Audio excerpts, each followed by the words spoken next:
Sami, क्या हाल है जी आप सबके। मुझे उम्मीद है कि आप सब लोग खैरियत से ठीक ठाक और फिट फाट होंगे जनाब। ये है सैटरडे की मॉर्निंग और आज जो है हम नाश्ता कर रहे हैं बेसन की ब्रेड का, क्योंकि छुट्टी वाला दिन था और बच्चे कह रहे थे कि हमने नहीं खाना है पराठे शराठे। और क्योंकि दोपहर में मैंने बनाने थे कोफ्ते, आज जो था लंच मेन्यू उसमें कोफ्ते थे, तो बच्चे कहते हैं कि दोपहर को जो है वो कोफ्ते बनने हैं, तो हम जो सुबह का ब्रेकफास्ट है वो हम करेंगे हल्का हल्का सा। तो मैंने कहा इट्स ओके, मेरा भी जो है वो बर्डन काम हो गया। वरना ऐसे होता है कि सैटरडे संडे को नाश्ता नहीं होता, ब्रंच होता है और वो होता है हैवी। तो आज जो था वो हमने नाश्ते को किया लाइट और लंच को करना था हमने हैवी। और साथ ही मैं बना रही हूँ जी बच्चों के लिए मिल्क शेक और चाय जो है वो हम थोड़ा ठहर के पियेंगे। तो बेसन की ब्रेड फ्राई हो रही थी, मैंने कहा कि सब के लिए जो है वो तैयार हो जाए, तो उतनी देर में मैंने फटाफट से जो है वो मिल्क शेक बनाया। ये मैं बनाना का मिल्क शेक बना रही हूँ।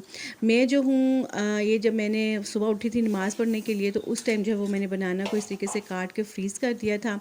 इससे क्या होता है कि आपको ना लेदर से बर्फ़ की ज़रूरत नहीं होती। दूध भी अगर ठंडा हो और बनाना भी इस तरीके से जो है वो 1-2 घंटे के लिए फ्रीज़ हो जाए, वो भी यक ठंडा हो जाता है। आप ठंडा पानी ऐड करें तो मिल्क शेक जो है वो बहुत ही मज़ेदार सा, बहुत ही ठंडा ठंडा सा जो है वो प्रिपेयर होता है और आपको लेदर से बर्फ़ ऐड करने की ज़रूरत नहीं पड़ती और फिर ब्लेंडर पे जो है वो ज़्यादा प्रेशर भी नहीं आता। तो मैं यहाँ पर जो है वो 3-4 पवे दूध ऐड करूँगी, पानी ऐड करूँगी, चीनी ऐड करूँगी, केला ऐड करूँगी, बना लूँगी बनाना का मिल्क शेक।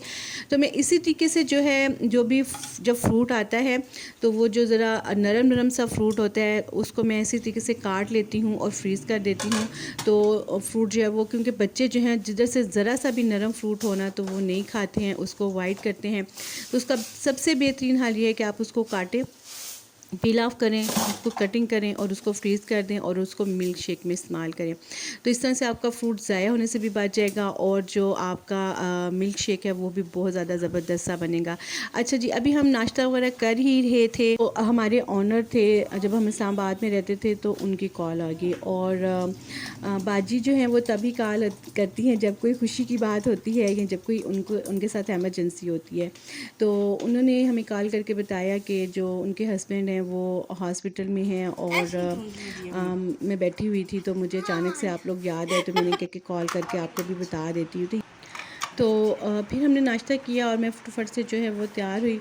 शुक्र है कि एक आध जो सूट है ना प्रेस करके हैंगर किया हुआ होता है, क्योंकि मैं इतनी मसरूफ़ होती हूँ कि मुझे अपनी कोई होश नहीं होती है। तो ये बेटी जो है मेरी, वही मेरी जो चीज़ें वगैरह हैं वो ज़्यादातर उनका ख्याल वो रखती है। जैसे मैं अपने बच्चों की चीज़ों का ख्याल रखती हूँ ना, ऐसे फिर वो मेरे जूते कपड़े का हर चीज़ का जो है वो ख्याल रख रही होती हैं। और यहाँ पर मोहम्मद हारून जो हैं वो भी पढ़ रहे थे और बेटी जो है वो भी पढ़ रही थी, क्योंकि इन दोनों के एग्ज़ाम्स चल रहे हैं और इसके बाद फिर इनको जून की हो जाएंगी छुट्टियाँ और हारून के तो फाइनल एग्ज़ाम्स हैं। इसके बाद ये ग्रेड 4 में चला जाएगा। तो हमें जो है वो जैसी कॉल आई, मैंने बस थोड़ा बहुत नाश्ता किया, क्योंकि हमारा इनके साथ बहुत ज़्यादा अच्छा जो है वो वक्त गुज़रा हुआ है। जब हम इनके घर में रहते थे रेंट पे, तो बहुत ज़्यादा ये नाइस लोग हैं, बहुत अच्छे लोग हैं। और मतलब आप ये समझ लें कि मैं इनको अपनी बड़ी बहन ही समझती हूँ। तो मैंने कहा कि यार सारे काम जो हैं, ज़ाहिर है सैटरडे संडे को आपने बहुत ज़्यादा, आपके को जो काम है वो पेंडिंग पे हुए होते हैं। तो मैंने कहा हर एक काम जो है वो पीछे होगा। पहले जो है वो हॉस्पिटल जाएंगे और उनकी जो है वो इयादत करके आएंगे।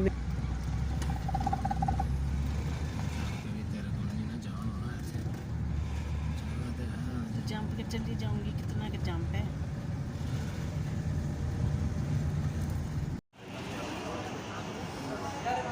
इतना ज़्यादा रश हो गया हुआ है शिफा इंटरनेशनल में भी कि हस्बैंड मुझे कहते हैं कि आप उतरो, गाड़ी की पार्किंग नहीं है अंदर। तो मैं गाड़ी पार्क करके आता हूँ तो फिर अंदर जाते हैं। तो मैं बस ये एंट्री गेट पे जो है इधर वेट कर रही थी उनका, तो फिर हस्बैंड आ गए और फिर हम चले गए जी अंदर।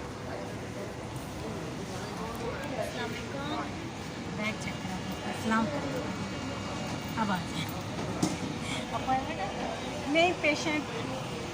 अच्छा, शिफा इंटरनेशनल जो है काफ़ी इसको वसी भी कर दिया गया हुआ है और ये पैनलिंग पे भी आ गया है। तो मैं कह रही थी कि यार यहाँ पे इतना ज़्यादा रश क्यों हो गया हुआ है, क्योंकि मैं जब आई थी पहले तो तकरीबन 2-3 साल हो गए मुझे। मैं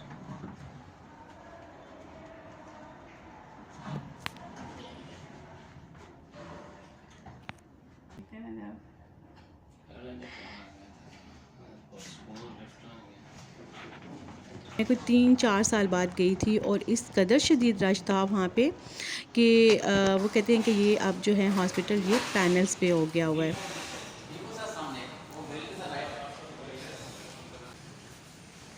फिर भी बहुत ज़्यादा साफ़ सुथरा था, सिस्टम यहाँ पे बहुत ज़्यादा अच्छा है।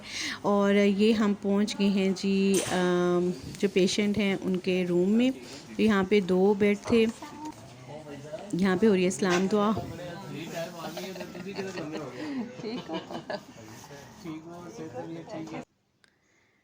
बस यहाँ पे हम बैठे कोई 15-20 मिनट, क्योंकि ज़्यादा देर जो है यहाँ पे बैठने की परमिशन नहीं होती।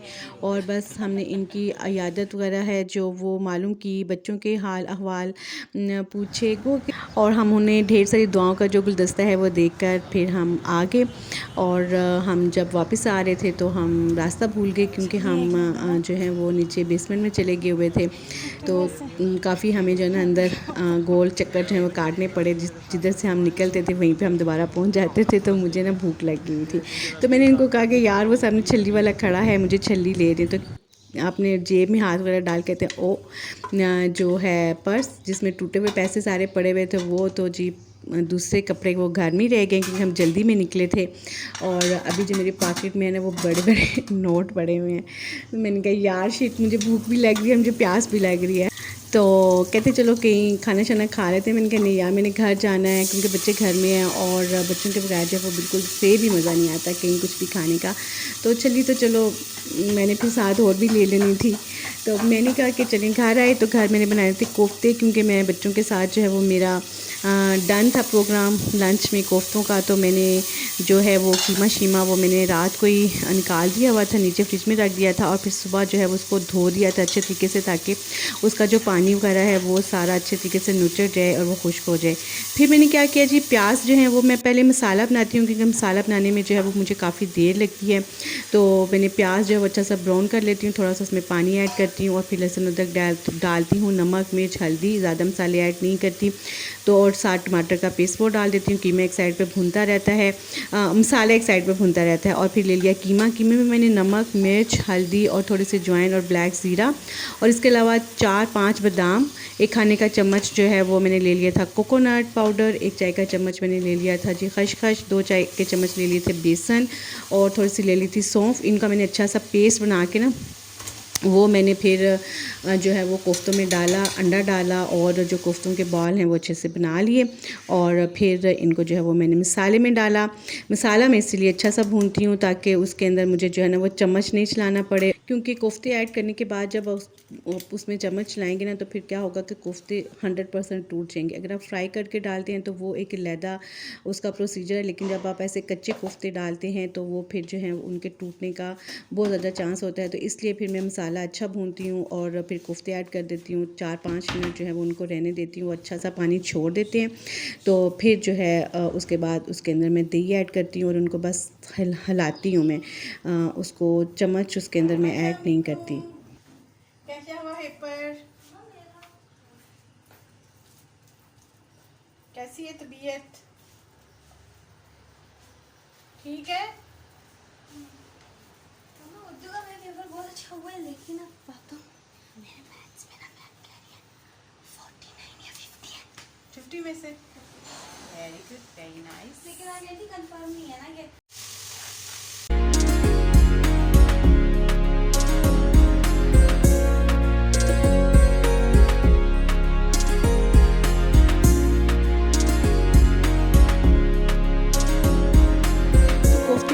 बहुत ज़्यादा मज़ेदार बने थे, बहुत ज़्यादा ये आसान रेसिपी है। मुझे इस तरीके से जो है वो इजी लगता है। मेरा ऐसे मुझे लगता है कि जैसे मेरा वक्त जो है वो काफ़ी हद तक बच जाएगा, बजाय इसके कि मैं पहले बैठ के कोफ्तों का जो है वो प्रोसीजर तैयार करूँ, फिर मैं मसाला बनाऊँ, तो इट्स अ लेंथी वर्क। तो ये तकरीबन मुझे कोई आधा घंटा लगा था, वही टाइम लगा था जिसमें मैंने मसाले को जो है वो भूनना था। और मसाला भूनते भूनते साथ जो है वो मैंने कोफ्ते प्रिपेयर कर लिए और बस फिर पानी ऐड किया और उनको थोड़ा सा पकाया। जितनी ग्रेवी आपने रखनी है उतनी आप रखें और तैयार। तो बहुत अच्छे मज़ेदार से बने थे। साथ हम नान लेके आए थे और मज़े से जो है वो हमने लंच किया था। तो जनाब, मैंने आपको बीफ़ कोफ्ता की जो है वो रेसिपी दे दी है कि आप किस तरीके से थोड़े से टाइम में जो है वो बीफ़ कोफ्ता मज़ेदार सा प्रिपेयर कर सकते हैं और अपने लंच या डिनर को एंजॉय कर सकते हैं।